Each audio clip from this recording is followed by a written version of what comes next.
My name is Michael Newton. I go by Newt. My name's Annie Newton. My name is Karen Ader-Linzer. I'm Hannah Linzer-Wilder.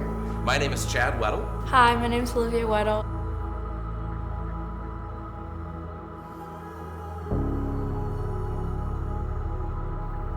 You want to know what I do too? Yes. I'm an English teacher at Anderson High School. And I'm a senior at Anderson High School. I am a theater and film teacher. And I'm a student at Nagel Middle School. I'm an 8th grader. And I am a visual art teacher. And I've worked for Cincinnati Public Schools. I teach English, 10th grade English, and I teach theater, and I also direct in the theater department here as well. It's my second year. I switched careers at the age of 45. I have been teaching at Anderson High School for 3 years now. I have been with the Forest Hill School District for 13 years. This is my 37th year. And I didn't start college until I was 38 years old. And now I have a master's in education.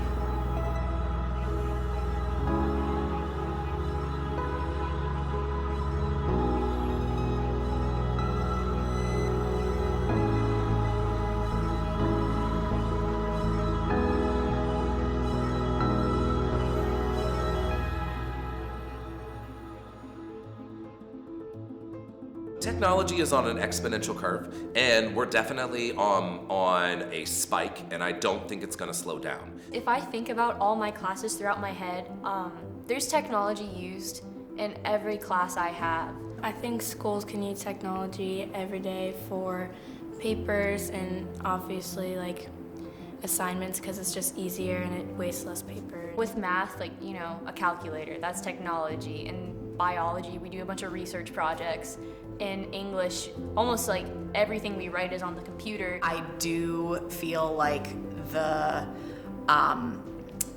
technology has become such an integral part of the way that at least we operate here in this district that I don't even notice it a lot of times in the classroom. I feel bad that I don't use the library as much as I used to, but I've got all that beautiful visual stuff right at my fingertips. In theater, we utilize technology in the technical theater a lot. We use sound and lighting, and then in all of our areas of design, we're utilizing technology in order to do our research and development. I'm not real good at organization. If it wasn't for like having my laptop and having a Schoology program, a progress book, a Google, if I didn't have all that, I'd be like the absent-minded professor for sure. But when it comes to film, I think that you can see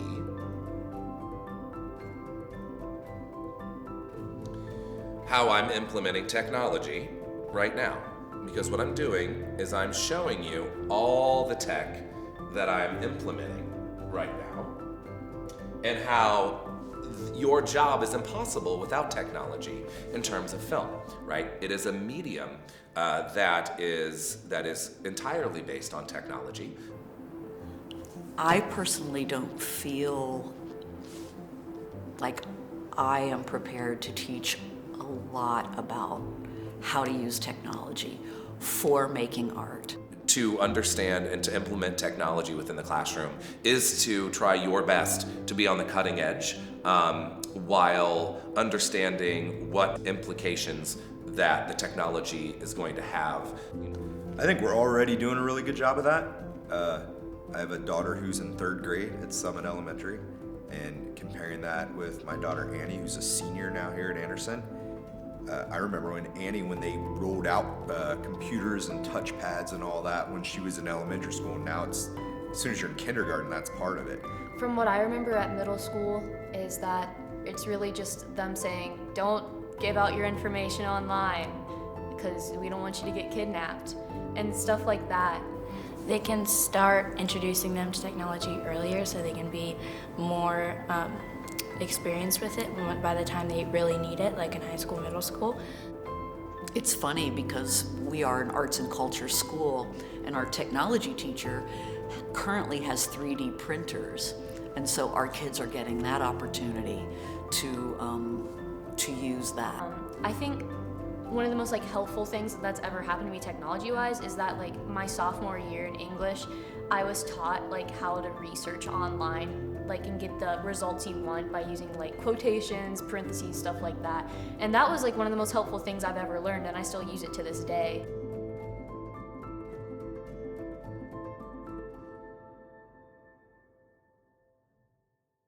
I think there's a lack of understanding and responsibility with technology. The fact that people carry around phones in their pocket, which are basically miniature computers, people don't know how to handle that responsibly anymore.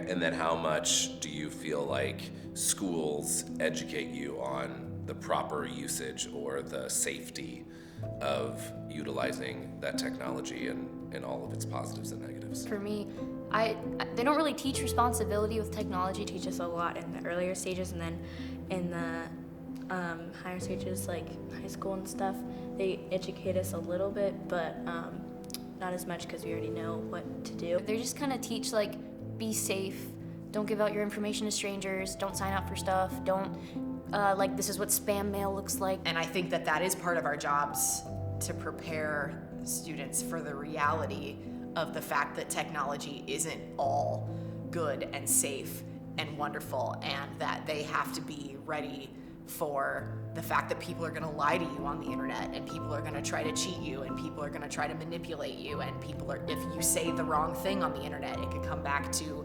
destroy your life. The reason we haven't done a good job of teaching is because it's relatively new. We're still figuring it out, and we're trying to figure out, well, do we make these rules where you can't have your phone out in class? Do we put blocks on the internet? I feel like we're trying to put up all these fences without teaching people, like, you just don't go there. So I think we're still in our infancy in trying to understand how to utilize technology in a very positive fashion, and how to maintain the use of the cell phone so that it can be a positive tool, because right now it definitely is a negative and distracting tool. How can technology, you said, how can technology make it more difficult? Yes. Okay. How can I begin to name the ways?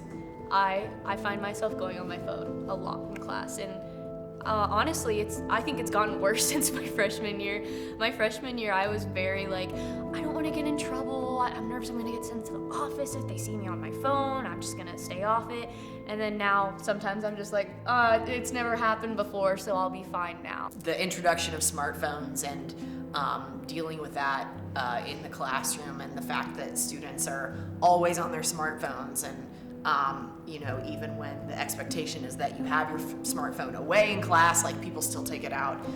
You can get pulled away really easily from the topic and go to play games or do whatever. And I think that's kind of a problem, because then you're not learning as much and you're not using technology like you're supposed to in school. And it's not like I'm a disrespectful student. Like, if a teacher says, can you put your phone away, I'll put it away. But I'm definitely one of those students where unless they say something, I keep it out. Yeah, I would agree. I'd like to piggyback off that, because I think that we call it a cell phone, but it's anything but, right? If you look at the usage by students and by humans, and it's only about 5, maybe 10% use it for a phone, but it's like 90 to 95% a personal computer.